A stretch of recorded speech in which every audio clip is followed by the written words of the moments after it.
I never thought a single moment could break open my entire life and force me to see who I really was. I used to believe life was about running faster than everyone else, about piling up achievements, about proving to the world that I mattered. I was the kind of man who lived with a calendar more than with his own heart.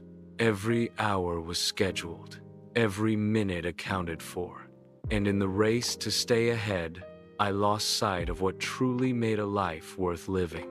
The turning point came on a Tuesday evening, one of those nights when the sky burns with colors before collapsing into darkness.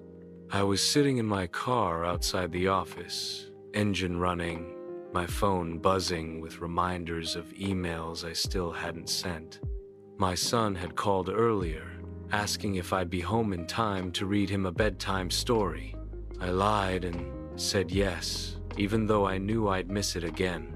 I told myself I was working for him, for my family, but deep down I knew I was also working for the hollow applause of strangers.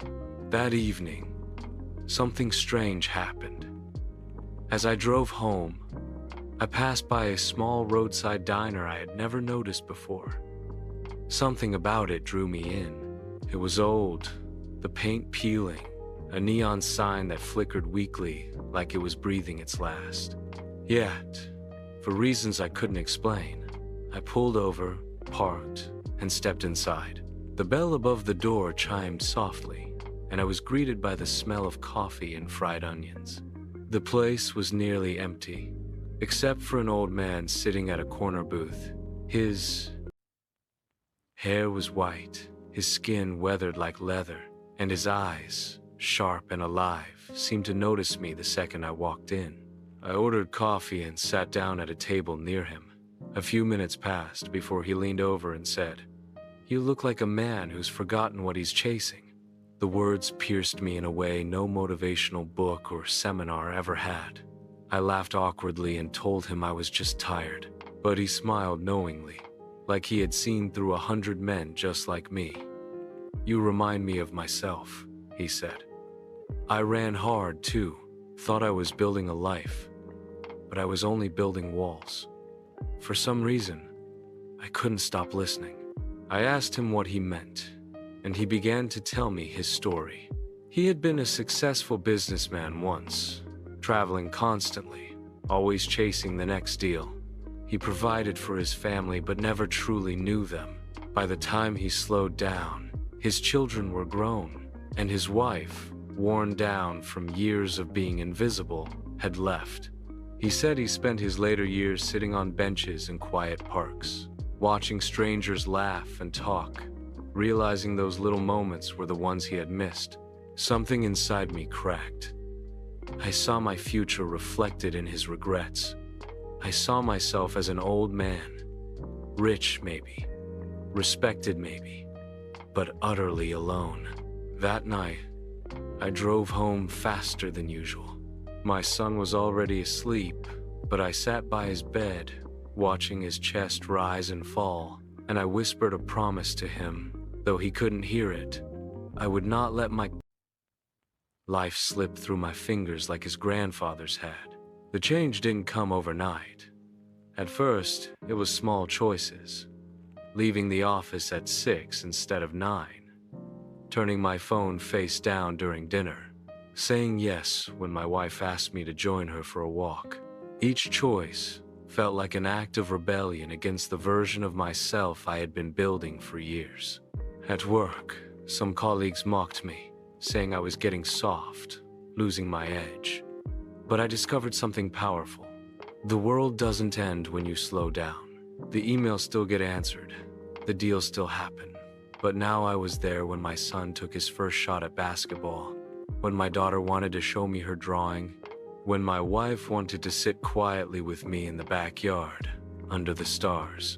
One day, my boss called me into his office.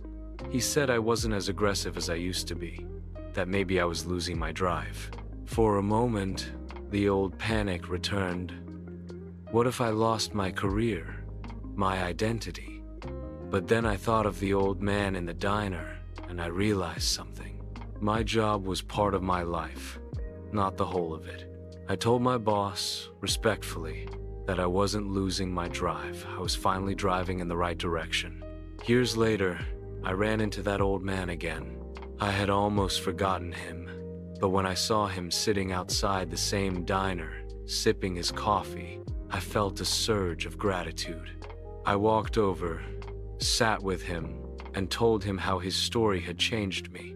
He smiled faintly, tears forming in his eyes, said, "Then maybe I didn't waste my life completely."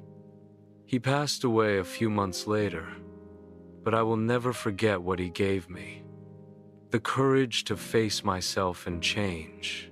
Now, as I sit writing these words, my children are grown. We laugh together often. They know me, not as a stranger who sent gifts from airports, but as a father who was there. My wife, still by my side, smiles at me with the quiet knowledge that we rebuilt something strong from the cracks. I have fewer awards on my shelf than I might have, but my heart carries the reward of presence, love, and peace. The life lesson I learned, the one I hope others hear in my voice, is this: success is not measured by how many hours you conquer, how many people know your name, or how many zeros are in your bank account.